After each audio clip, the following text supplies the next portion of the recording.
Hello everyone. Today we're going to talk about how to write a chemical symbol, and we're going to need a periodic table. So if you have your periodic table handy, please make sure you have it out. And we're going to use this periodic table after we learn the rules of writing symbols. We're going to figure out how many protons, neutrons, and electrons each element has. We'll do some example problems, okay? All right, so in a chemical symbol, as you see some example ones here, some of them have one letter, some have two letters, okay?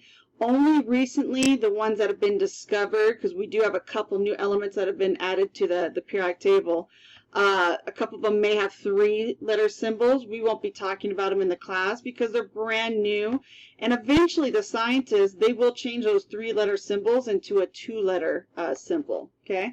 But until then, we will talk about the main part of the periodic table. There's a very simple rule on how to write a symbol. You either have one letter or two. Now, if you do have a one-letter symbol, it has to be capitalized. Has to be capitalized, okay? But if you do have a two-letter symbol, like you see right here, you got thorium right here, you got helium up here, He. As you see each symbol with two letters, you got iron, calcium, copper. You have to make sure that first letter is always capitalized. The second letter is lowercase, okay? So I put a couple little history in here, as you see. I'm kind of a person that likes the history about chemistry.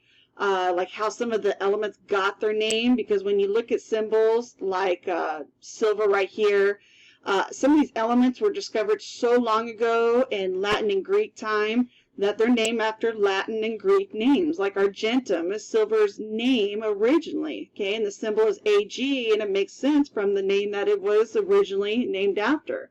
Or as you see right here, mercury, hydrangea. Okay, kind of like the flower hydrangeas. I can't even talk today. You got lead, PB, and I always get students PB, and it's lead. Why does it start with an L or LE? And I was like, well, it's because of its, background being named in its Greek or Latin or even Roman times. So as you see right here, Latin for lead is plumbum. Okay. We won't be studying the Latin names, as when I went to school, I had to learn the Latin names for certain elements too. You just need to know the common name and its symbol, okay? So here is our periodic table, and this is the most up-to-date one. As I said, as you see a couple of these new elements from 113 to 118, these are the brand new ones, and they were just discovered maybe in the last like 2-3 years, okay? So they're very new. Some of them don't have a name yet that the scientists has kind of set upon, but it will eventually get set to a two-letter symbol. So in every box on the periodic table, there is some kind of general information that every table has. Now, there are some periodic tables that are very detailed. They'll put like the boiling points or electronegativity numbers or oxidation numbers, and we're just going with a simple periodic table for right now until we get to those topics. So inside every periodic table, you have a symbol. So I'm going to focus on right here, number 27, cobalt. So the symbol, capital C, little o. And you got the atomic number. Here's like a little key of the periodic table. Atomic number right here in the top left corner. You got the name of the element right there, cobalt. And then down below it, you got the atomic mass. Okay, most periodic tables call it the atomic weight, atomic mass. Either one is fine. It does make a difference with units. It does, but the atomic weight and mass are the same number. Okay. So the mass right here, it's a little tiny for you to see, 58.933. But the key part to this is this periodic table tells us a lot of information, okay? Not just these 4 things that I pointed out. So you probably heard me talk about a scientist before named Moseley. In 1913, I believe, Moseley was doing experimentations with X-rays and elements, and he noticed that every element kind of was distinguished by a pattern that the X-ray showed him, and he called it the atom's number, and obviously it's called the atomic number now. So the atomic number represents how many protons every element has. So conveniently enough, as you see on our periodic table, for example, cobalt, number 27, that atomic number is the number of protons. So that makes it very easy to figure out how many protons an atom has. So you can say that the periodic table, it doesn't really go in order by atomic number, okay? It goes in order by the number of protons too. So it definitely does not go in order by mass, because in a video you probably saw me point out a couple spots that the periodic table does not go in order by mass like it originally did. But now today's periodic table, and it's been like this for probably over 100 years now, it goes in order by atomic number, which is also the number of protons. So when you see any symbol, okay, so for example, this is carbon, and carbon, the symbol, capital C, doesn't have more than one letter, so just one letter capitalized. And you have the atomic mass, atomic weight, 12.01, and then you have the atomic number 6. And we already know that the atomic number, okay, and we can already put that on there, the atomic number equals the number of protons. So I know in this atom of carbon, I know I have 6 protons definitely in this atom that you see on this periodic table. So when you are trying to figure out other parts of the atom, okay, there's some kind of a couple things you need to remember. Okay, so remember inside the nucleus you have protons and neutrons. Outside the nucleus you have the electrons. So the number of protons found in the nucleus, it actually equals the number of electrons. Because remember, every atom, let's go and write that down. Every atom is neutral. Okay? And if every atom is neutral, that means that the positives have to equal out the negatives, but it has to be the same amount. So if this atom of carbon, there's the atomic number, we already know that it has 6 protons. Well, to make the atom still neutral, it's got to have the same amount of electrons. So I know it's going to equal 6 electrons too. So that's convenient right there. I can figure out 2 for the price of 1. When you write the symbol for protons and electrons, you have to make sure that you put a charge on the proton, a charge on the electron. Okay, and we've already talked about how to write the symbol for proton and electrons. Okay, but the last piece of information, it's those neutrons too. Okay, a little side note about atomic weight, because there's going to be a video you'll probably see in the next couple of times. How do these numbers, 12.01, how does this number come about on the periodic table? Why is it a decimal number? Why not a whole number? Okay, so the average weight of all the isotopes, and you'll see a video on isotopes too. Every atom has like other versions of himself, so I always like to think of it like a twin. On the outside, they may look the same. So you got 2 people, they're twins, they look the same. But on the inside, they're not the same. Even if they are twins, every person has different DNA, different makeup. It's all different on the inside, but on the outside it looks the same. So just like with an atom, what happens is there's something about the atom that changes, but it's still carbon. Okay, so you'll see a video about that, about isotopes. So the average weight, it's an average of all the isotopes that atom has. And carbon's got a lot of different versions of itself. And I think there's like 13 or 14 different isotopes of just carbon. That's a lot just for a tiny little atom like that. When you do round this number, okay, it now becomes a new name, as you see right here, called mass number. Okay, so the mass number is the rounded number. And there's a cool little calculation with the mass number, because remember, where's the majority of the mass coming from an atom? It's the protons and the neutrons. So protons plus neutrons, and neutrons are neutral, they don't have a charge. They, when you add those 2 numbers up, they equal that mass number, but as a whole number.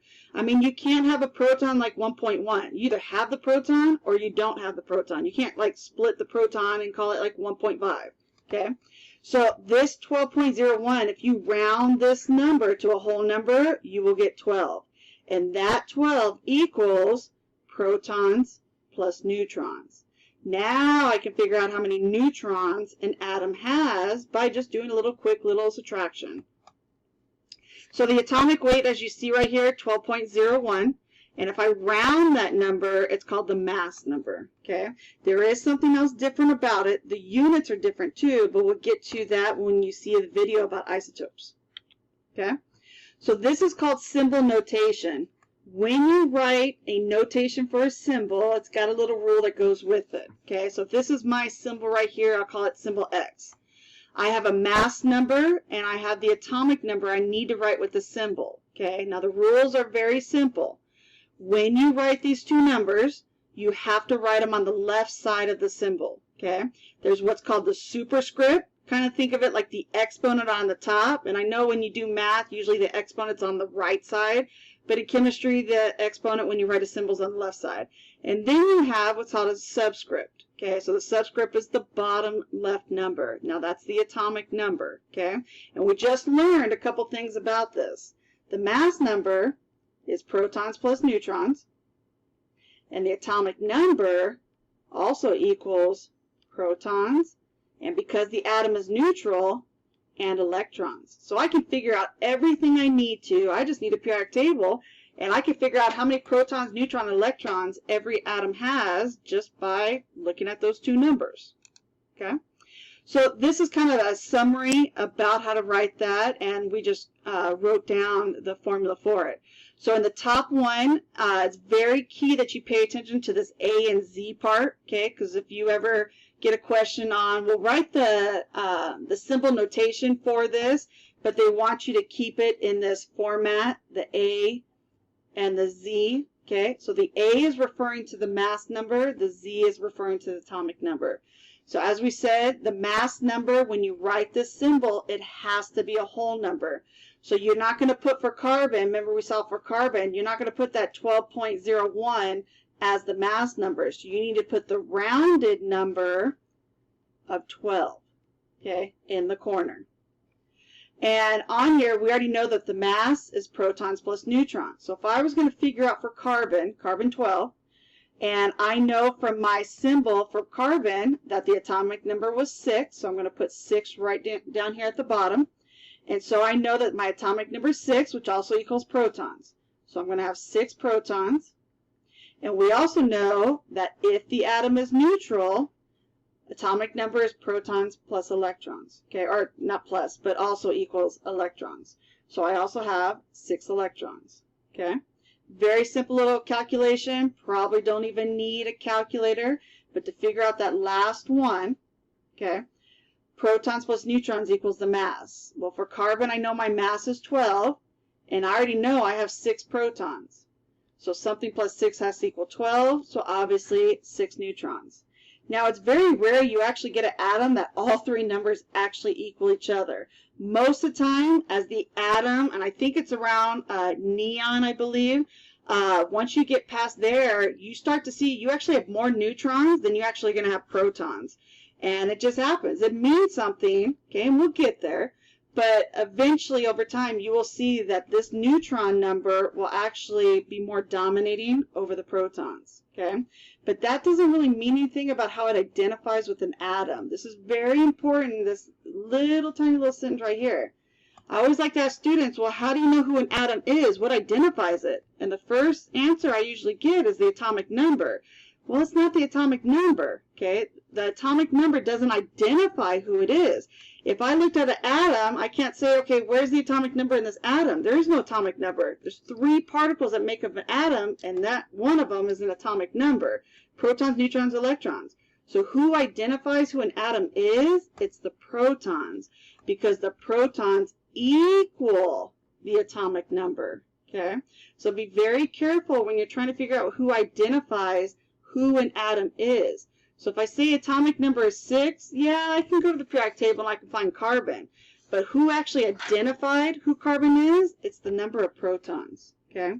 So please make sure you keep that in mind when you're answering some of these questions, okay? So this is just another quick symbol. If I have chlorine, right here is chlorine on the periodic table. And the symbol for chlorine is capital C, lowercase l. No, that's not a 1. Okay, that is a lowercase l. You want to make sure when you write a symbol that you would not go like this. I've seen students go like a capital L. No, that's just a small capital letter. That's not a little letter. Okay, so you want to make sure that you always make that second letter lowercase. I see that this corner number right here is 17, and I know 17 is the atomic number, as you see right here. And the atomic number is the number of protons. Sorry, kind of got a little cut off there. And I also know that equals the number of electrons. So I got 17 electrons in here. And then down here at the bottom of the symbol, I have 35.4527. Now that's the atomic mass, the atomic weight. So remember, that's the average mass of all the isotopes for chlorine. And I believe chlorine has two isotopes, okay? Chlorine 37 and chlorine 35. So that's the average of it. But if I have to only put the rounded version on that symbol, oops, sorry. Only put the rounded number on that symbol, then I'm going to round that to 35, okay? And remember, when you're rounding, if you got to cut it off, if that number after the 5 is 5 or higher, then you would have rounded that to 36 instead, okay? So now I have the mass number is 35, the atomic is 17. Now from the atomic number, I know that I have 17 protons, and I also have 17 electrons. Now to find neutrons, I know that the mass is protons plus neutrons, okay? So 35, and I know protons is 17. So when I add these two numbers up, it has to be 35. So I know for my neutrons, I must have 18. So like I said, eventually these three numbers, they won't equal each other, and that's okay. But as I also said, sometimes you're going to get the neutrons to be more than the protons. So let's do a couple sample problems. I kind of did like a little screenshot of half the periodic table so that way we get to see it. Let's answer these questions. I want you to pause first, try them yourself, and then unpause when you're ready to check your answers. So what is the charge of a sodium atom? So remember, the atom is all of it, the protons, neutrons, and the electrons, okay? So the charge of the sodium atom is neutral. It's 0, okay? What's the charge on a sodium's nucleus? Okay, so remember, inside of our atoms, we got our protons and we got our neutrons that are 0, and then we got our electron region that is negative. Okay, so remember, the nucleus is what's in the center of the atom right there, and that positive right there, that's the only charge that's in that nucleus. It's positive. Okay, but positive what though? We got to remember who's in the nucleus. It's protons, and the protons equal the atomic number. So if you would have said positive, you're right, but it's not detailed enough. Positive 1 would not be correct, because sodium doesn't just have one proton. It has more than one proton. It actually has 11 protons. So the charge of the nucleus is not just positive, but positive 11, because it has 11 protons. What's the atomic number for potassium? As you see, potassium is right below it, and right there in the corner, you got atomic number of 19. And how many protons are in the nucleus? And we already said the atomic number equals the proton, so they'd be the same thing. And how many electrons are in the potassium's nucleus? Now, before you say 19, did you read the question? Because I asked you how many electrons are in the nucleus. And that's a tricky. There's no electrons in the nucleus. There's electrons in the atom, but not the nucleus. There's none. Okay? So make sure you don't get tricked on those type of questions. Okay? Reading is always our friend. So let's do a little practice. Like I said, you're going to need a periodic table to do this. Okay? Don't memorize numbers on here. It's a waste of time. You always get a periodic table. Okay? So on here, on oxygen, pause the video, try it yourself, and then check your answers. Okay? For oxygen, I'm going to find oxygen on my periodic table, and according to my periodic table, my atomic number is 8, and I automatically know, kind of make a little cheat sheet here, my atomic number equals the protons, also equals electrons. Okay, so I just go and fill all that in. So atomic number 8, protons 8, electrons 8. Okay, now the mass number is the protons plus neutrons. Okay, so when I add those two numbers up, I'll get the mass number. Now, you can't always look at the periodic table, because remember that atomic mass number that's on the periodic table, it's an average of all the isotopes. How do you know which isotope I'm talking about? Okay, so you have to make sure that these two numbers equal the mass number. Okay, so 16. So now I'm going to write the symbol for oxygen. So according to my periodic table is a capital O. And when you write the symbol, you have the mass number on top and the atomic number on the bottom. Okay, so you always want to make sure you have the top and the bottom number, but on the left side. So the mass number was 16, and the atomic number is 8. Okay. The second example, I know nothing about it besides protons and neutrons, and I can't look at neutrons because that doesn't identify who the atom is. I got to go after that 33 protons. So according to my periodic table, number 33 is arsenic. When you write the name, just a little side note, when you write the name of the element, you don't have to capitalize it. It's only the symbol that has a very, very strict rule about capital versus lowercase. So it is arsenic, and arsenic, if it has 33 protons, I know the atomic number is 33, and I know the electrons are also 33. And these two numbers added together has to be the mass number. So 33 plus 42, so I have 75. So I'm going to write the symbol for arsenic, and until you get the hang of these symbols, because you will know these symbols by memory because you'll be using this table all the time, it'll just come natural. But like I said, don't memorize numbers. So arsenic, the mass number was 75, and then the atomic number was 33. Okay. Number 3 for protons, I have 15 protons, so I got to look at my periodic table, and that is phosphorus. When you spell phosphorus, it can get a little tricky about the ending. I've seen students put OUS. With phosphorus, it's just US at the end. So if I have 15 protons, my atomic is 15, and electrons. Now, I don't know neutrons, but I do know the mass number. So if I take these two numbers and I subtract them, then I can get the neutrons. Because remember, it's protons plus neutrons.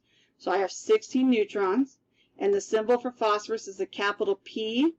Mass is 31, atomic number is 15. The next example, number 91, is at the bottom of the periodic table, and we have protactinium.